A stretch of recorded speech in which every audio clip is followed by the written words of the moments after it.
Okay, so when you think of recording music, right, you probably think of big fancy studios, dope gear, load of cool stories in which where people just vibe out. You're like, man, that sounds so cool. But there's also a lot of crazy, crazy stuff that can go down, yo. I've been in situations where literally angry landlords have shut sessions down. I've had somebody who deleted the entire song we were working on in the middle of working on it. And I've even had a producer I was working with going through a literal breakup in the middle of recording, in which where I had to record myself as he was calling people to see if he had a sofa to sleep on that night. Bro, you can't make this up. This is 5 music studio recording disasters that nearly ended everything. So I live in the northeast in Middlesbrough, but a lot of the industry is based in London, so there's a lot of travelling. And usually it's super simple. There's a train that goes kind of from Middlesbrough to London, takes 2 hours. It's quite pricey, but it's pretty convenient. I've done hundreds of sessions, and that's always been the case. This one particular time, I tried to get clever and cocky. I said, right, instead of getting a train from Borough right down to London, and staying in central London where it's a bit more expensive, I'm going to have my own space. I'm going to drive my car. It's going to, instead of being a 2-hour train, it's going to be a 6-7 hour drive. But, I'll get my songs on. I'll have a vibe. I was in Enfield, right, which is just outside of all the charges. North London, I'm close enough to drive in. It's going to be smooth, right? So I drove down. It was relatively smooth. It took forever, but I got there, booked some Airbnb, thinking, yeah, it's going to be fine. I've stayed in loads of Airbnbs. Like, no word of a lie. This was Jeffrey Dahmer's apartment. Like, literally, Bates Motel, eat your heart out. This place was grim. So I turn up. It's like the decking's like a seesaw moving around. I'm like, oh my God. I put the key in the door, and the actual lock comes out of the door with the key still in it. I'm just like, this is sketch. The door just opens up, and there's just some kids stood there, like, making food, and he just stops and freezes and looks at me. And I look at him, and he just runs off. And it was all a bit sketch. The next thing, this woman comes out, which presumably is mom or something. She like comes out and is like, what you want? Who are you? Blah, blah. And I said, I don't know. Are you the Airbnb host? I was supposed to be saying, she's like, go upstairs, go upstairs. Doesn't she just people living or being held captive here? It was really sketch. So I go upstairs. The room is kind of like not unlocked. It's sort of like right on the top floor in the attic. There's blood on the sheets. It's just, honestly, it is horrendous. And I'm thinking, oh my God, I've had such a long day, such a long drive. I'm just going to sleep here. It's one night. I'm just going to pray for my life, right? So I slept, somehow managed to sleep through. It was pretty scary. I don't know how the hell I made it through the night, but I got through. I said, right, okay, I'm working with this dope producer today. We got a session. Everything's going to be fly. So I get my van, drive over to where I'm going, leave this crib. I'm just like, I'm checking out. Goodbye. I never want to see this place again. Go to my session. I'm vibing, bit of an icebreaker. Hey, how you doing? Nice to meet you. Like, it was an artist that I used to listen to a lot as a kid. And I was like, yeah, this is going to be fly. I'm super up for it. I'm excited. Let's go. About an hour and a half into the session, my phone's blown up. Bing, bing, bing. I'm like, what the hell's this? It's like a number I'm not familiar with. I'm like, what the hell's going on? Like, the ringing and ringing and ringing. I'm like, oh no. To answer the phone, and there's just somebody screaming at me on the phone. I'm like, oh my God, who is this? Anyway, it turns out it's a landlord from the Airbnb joint. I've literally gone there, locked this really sketch room, this, that, and the other, and taken the only key with me. Bruh. As if it wasn't bad enough, this place has followed me around like a bad smell. We're only an hour and a half in the session. I have to go. We're usually there all day. And I said, listen, I'm really sorry. I've got a situation. I need to leave. So I'm in South London. The place is in North London. I'm like, it's only taken me 7 hours to drive from Middlesbrough. So I'll just drive to North London. It's going to be fine. Oh my God. It took me 5 hours to get from South London to North London. All the traffic, it was horrendous. All the time, this guy's ringing me, blowing up my phone, screaming thing. The people are waiting to get in the room. They're outside. They've got the cases, this, that, and the other. I'm thinking, you sure it ain't the police coming to investigate this sketch place? You know what I mean? The people that you're trafficking through this joint, like, it's scary. Do you know what I mean? Producers ringing me, are you going to be back? I was like, hopefully it was going to be half an hour. I just had to say, listen, like, I'm really sorry. I've got this situation, and we're going to have to reschedule. I'm so sorry to cancel on the day, but like, I'm just not going to get back in time. So it literally took me 4 or 5 hours. I got to the Airbnb. This guy was fuming. There's a couple there with these cases that was fuming, but I was like, listen, you're fuming with me. Wait till you see inside, babe. You're going to be even more fuming. Do you know what I mean? Bro, it was just a complete disaster, and a lesson learned from me. Get the damn train. So one of the scariest things that's ever happened to me in a music studio, right? It was early on. I was meeting producers for the first time and writing. I found a local producer in my area that was super cool, and we became friends. We started hanging out. We had this vibe, I would go there after college, and kind of like try and, record songs and, kind of get a couple drinks out, producer to have a bit of a smoke, get in the zone, It was just a vibe. This one particular day, we had this song that we spent all day on. We were writing it. We got to the point where we were super happy. We were like, okay, export this version. I love this, this, that, and the other. So we're like, yeah, we did it. Okay, wicked. Shall we go home? He's like, whoa, hang on a second. Whoa, whoa, whoa. He's like, oh, no. I'm like, what?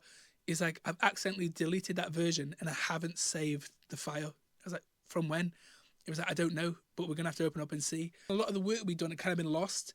And so we were like, oh no, but that version was perfect. We had the perfect version. So then literally what we had to do is go back into the file, keep changing like one thing here, one thing there, or kind of put ourselves back into our, shoes of what we did like 4 hours ago or whatever, and imagine the little things that we might have changed, and then export another version to listen to it to see if it sounded the same. Oh my God, it was insane. We literally spent 7 hours. We were there till like 3, 4 in the morning, listening to that same song over and over again and just moving one tiny thing, exporting it, and then listening to it and being like, no, that's not right, do it again. And then we go back and put that back to where it was and change something else. Oh my God, it was like a needle in a haystack. It was absolutely mad. And by the time the bloody pizza slices were talking and the beer cans were growing legs, we picked a version. It must have been the version. We convinced ourselves that this was the true version that we both heard, the special one that we deleted. It was just crazy. It must have worked because that was the version that actually ended up getting released. So who knows? But my God, never again. Where to even start with this one? So, oh man, you do sessions all the time, right? When you're an artist, you go sessions, you meet loads of new people. It's like kind of like speed dating. You jump in, you have a bit of an icebreaker, you get to know people. Sometimes it can be people who are a little bit awkward, they're a bit older than you, younger than you, whatever the vibe is. Sometimes it can be hard to kind of like open up to people straight away or connect or catch a vibe.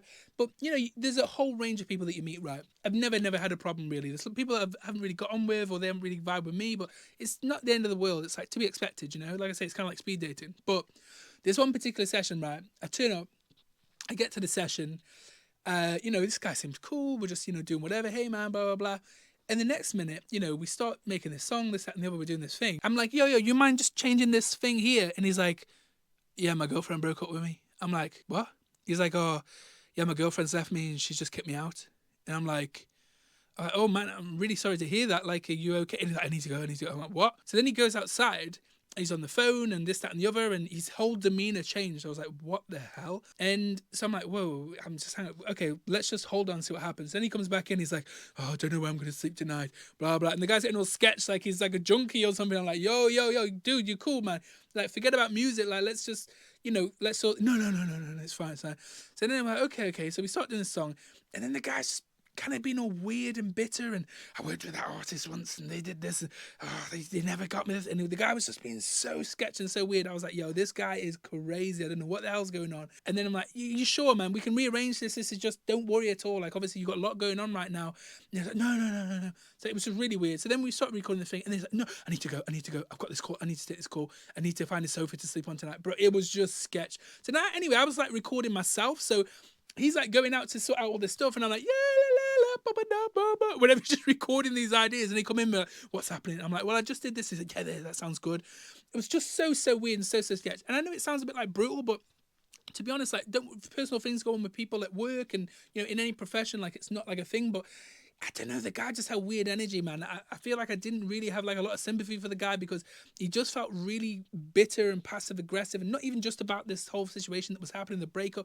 It kind of felt like that friend that's trying to borrow money off you one too many times, or trying to get that fixed. Like, it was kind of sketch, man. The guy was a sketchy guy. And so anyway, we kind of somehow came out with this song that I practically recorded myself, but this guy was like finding sofas to surf on, do you know what I mean? And so I said, hey man, don't worry about it, man, it's all good. He's like, yeah, let's book in again. I said, yeah, let's book in another thing. So I booked in another few sessions. Anyway, like, booked hotels, trains, this, that, and the other, because the song was cool, like, when it comes to like, what we actually came out with. And checked with the guy the day before the sessions, this, that, and the other, and he just bailed on the sessions, and I lost a bunch of money, a bunch of time. And it didn't just happen once. Like, I was like, okay, no worries, because that can happen. People have emergencies, things happen. So I booked a few more sessions in. Guy bailed again, same vibe. Last minute, I was saying to him, obviously, I'm traveling a long way. I'm traveling to the opposite end of the country. I'm booking hotels. Can you just make sure, if we're booking in the future, that you're double checking that you're good and this, that, and the other? And he just did it again and again, and it was just bad. At that point, I was like, just screw this guy. Do you know what I mean? So then when I was putting the record together and everything, there was one of the song that we did actually was really cool. So I was like, okay, I want to use this. And then when it got to the point to like getting everything, the deal sorted and everything, the guy came back with just absolutely crazy prices. Was being really bullish, really chewy. Didn't really sincerely apologize or try to make it right about, all this time and money that I lost when, and all these flaky sessions that he just flunked out of after me double checking with him before I was booking my trains and hotels and everything. It was just a sketch guy, man. And it got to a point where I just basically said, listen, I like the song, but like this guy is just not a vibe. He is a douche, like a full-on douche. And if there's ever a situation where like, we got an advert and he needed to approve it, or it's just going to be a nightmare. I just don't want to be on the road performing a song that this guy is involved in and I have to deal with him in any capacity because he's just a nightmare. And this song's cool, but it's not cool enough to mess with this guy. Like, screw this guy. I'm just out. And I just burned the song. I said, screw this guy. I just don't want anything to do with him. And I moved on. I picked a different song. So these next few stories kind of happened to me. Okay, so these last few stories happened while I was in LA. I was writing for my first album. It's the very first time I've been to LA. The sun was shining. People were on the lunch breaks and skateboards, baby. It was a vibe. I'm thinking, hello. About to write some bangers out here, baby. We turning up. So this particular story, I was meant to be working with a really, really big artist. Somebody I really, really looked up to. It was a big part of the trip out there. I was really excited. I was feeling super fresh. Got up in the morning, I think I went to the gym. I got myself ready. I was just like pumped. I'm ready to go. Do you know what I mean? I texted manager, like, where's the place at? Where am I going?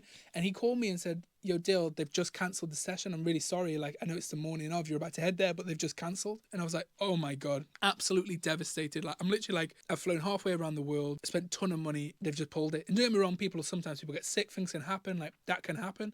But it kind of just felt like they woke up, rolled out of bed and was like, nah, I can't be asked today. And it was like, oh my God, like, this means so much to me. And obviously, like, these are super big artists. I'm not, do you know what I mean? I don't expect them to like, be like, oh, this is super important, Dill's coming through. But like, you expect when you're working with someone and you book it in, I don't know, it just felt a little bit more lax in LA. Like, some people just like, yeah, I can't be outside. I'm going to do this instead, which is fair, but I was gutted. Kind of like, he said, oh, don't worry. We spoke to the label, spoke to the publisher. There's somebody else who's going to, you're going to work with. It's going to be a vibe. They're really cool, whatever. So anyway, I turned up to this place. He's like, jump in the cab, go to this place. So I turned up to this place. This guy opens the door, sleep in his eyes, in his pajamas. I'm like, oh my days. I'm still like grieving the session that I feel like I should have had, In his living room, we're working together. He's got this kind of desktop vibe. And don't get me wrong, you get some dope people working in their bedroom, living room, that some of the dopest people around can do that. This was not that guy, man. So we're just vibing there, doing this thing. His roommate walks in and was like, yo, you mind if I just start making some food? And it's like, we're there doing vocal takes. The brother's like cooking bolognese, like, I'm just like, yeah, this is just not the one. It just was a dead vibe. It was a dead vibe, zero energy. And needless to say, the song wasn't very good. And I was just like, oh my God, this could not be worse in terms of like, I felt like it was going to be super, super exciting day. And it just ended up with this weird vibe, like cooking, food cooking and trying to make songs. It was just really, really weird, to be honest. And luckily, it didn't affect the whole trip. There were some really other good sessions I had with some people I was really excited to work with and some really big artists and stuff like that. But yeah, that was not one of the best days, I have to say. And it felt like a bit of a disaster. Where to even start with this one? I do this session. So I go to this session in LA. It's with a super, super big artist. It's with a super, super big writer. It's super excited. There's hella reputation. Obviously, I can't say who it is. Got a big house in the hills. I rock up, crazy studio, off the chain pad. I'm like, whoa, this is mental. It's the person I'm working with and their engineer. I say, hey, we're doing our vibe. We're getting down to business. So we start vibing, start working, when you're in a session, you exchange ideas, you do different things. So anyway, this person I'm working with starts playing the drums and doing their thing. And then I'm like, yo, after you try that, why don't you try this? And, oh, that's really sick, but why don't you do 16ths there instead of 8ths or whatever it is, start playing something slightly different there instead of this. Like, that could be really cool. Record both. And in the middle of doing this, like, the engineer just came like in between me and the person I'm working with and went, shh, don't do that. I was like, what? He was like, don't do that while the person is having an idea. I was like, brother, hold up. I was like, whoa. Brother's in my face, shushing me. I was like, brother, hold up. I'm about to Roman Caesar and get my Roger Federer back serve out right now. Like, what? You know what I mean? Don't get me wrong. Like, engineers sometimes and people like, it's a whole game in itself. Like, you're kissing up to people. You're like, it's a whole thing. There's very competitive. You're trying to get good opportunities. And the dream ideal placement is to be somebody's in-house person, particularly a massive person. And this guy was. But bro, he was so wet. He was such a dork, just an uncool guy that genuinely was just like the king of ass licking, kissing the ground that this person walked on, and also treating me like trash, like basically. And I was like, well, if he's just going to treat people he's working with like that, and it just felt a weird vibe, just a really, really weird vibe.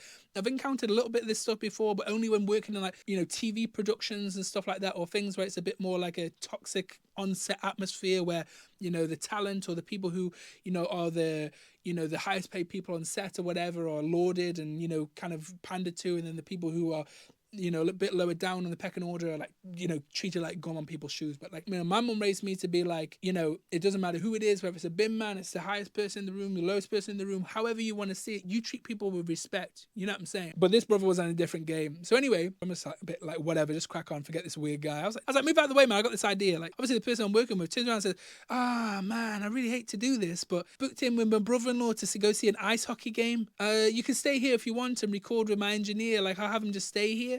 But I'm just going to bounce. I'm like, oh, you kidding me? Like, I've flown halfway around the world and you're going to go watch ice hockey? Like, what? He's like, yeah, sorry, man, blah, blah. I'm just like, oh my God, brutal. So it's like, okay, well, I may as well stay here and record. And obviously, this guy's weird. I'm trapped in this kind of like studio with this basement with this Igor guy. The person who I've came here for has just bailed the session and gone to watch ice hockey. Kind of dick move, but whatever can happen. So I'm like, okay, screw this. I'm going to write a dope song. I'm going to finish this idea. I think it's really cool. The guy's just sat there, you know, the engineer's a bit awkward. Like, oh, I guess is he just going to leave now? Like, we haven't really got anything cooking. So I start jumping on, thinking, hey, hit record on this, hit record on this. Start really jumping in and just making some sick idea. I'm not going to leave today without a dope idea. Do you know what I mean? So anyway, then his eyes start opening. Oh, that sounds good. Oh, that sounds good. Whoa, this is cool. Maybe we should wait for the person to get back because this is sounding really good. I said, screw that, man. Hit record. I'm going to make this sound dope. Do you know what I mean? Anyway, we had this super dope sounding thing, right? So then I did my thing, went back, and just to see the look on the brother's face when I left, we're like, oh, it's actually pretty good. I was like, damn right it is, brother. Put some respect on it. You know what I'm saying? Finish my trip, get back, you know, everybody's freaking out about the song, the label, my manager, everything. Like, yo, this is super cool. How'd you think about it? I said, yeah, it's cool, man. I really like this section. I really like that section. I'd like to try another vocal on this section. And my manager's like, yeah, no worries. Let me just grab the stems. I'll do that. And that, you know, sometimes it isn't all the time. Like sometimes you want to have a deal in place or depending on who it is or whatever, but for the most part you can talk to people depending on, you know, how well you know them. You can get the stems and then obviously try some different things. Some people are really sketchy and will take the stems, go to somebody else to re-record it and everything. It can get a bit sketchy, so you have to be a little bit careful with stems and who you send them to and who you trust. But for the most part, you know, people are pretty cool about it. But in this situation, my manager came back and said, right, I've asked, you know, this person for the stems, and they just basically replied, bear in mind, they were at the damn ice hockey. They weren't even recording the song at all. I basically did the whole song while this chewy engineer just recorded it. You know what I mean? Turned around and said, yeah, I'll give you the stems for 20 grand. 20 grand for the stems, bro. Oh my days. I couldn't believe it. It was just like that. I'm a massive, massive player in the game. You're a small fry. I don't give a damn. I'm at the ice hockey, give me 20 grand and I'll let you have these stems to do whatever you want to try. Not even like finish the song. That was just the stems, bro. It was crazy. So as much as the record label was freaking out about it, everything, that was way, way, way over the budgets of anything that I had to finish these songs and stuff like that. So it's just like, it is not worth it. I don't love the song that much that I'm going to take out a massive commitment like that. It's just, that is not going to happen. And I just thought the cheek of the guy, man, to go to the ice hockey and leave me with this chewy ass engineer and let me do all the work and they try and charge me 20 grand for the stems. Like, bro, nah, that ain't gonna happen. If you made it this far into the video, thank you so much. I really, really appreciate it. If you made it this far in the video, thank you so much. I really, really appreciate it. If you ever had any weird experiences or any crazy things happening where you've been recording or doing anything at work or just kind of crazy stories in a work environment, if you have, drop it in the comments below. And until the next time, I'll see you then, players. Big love, peace.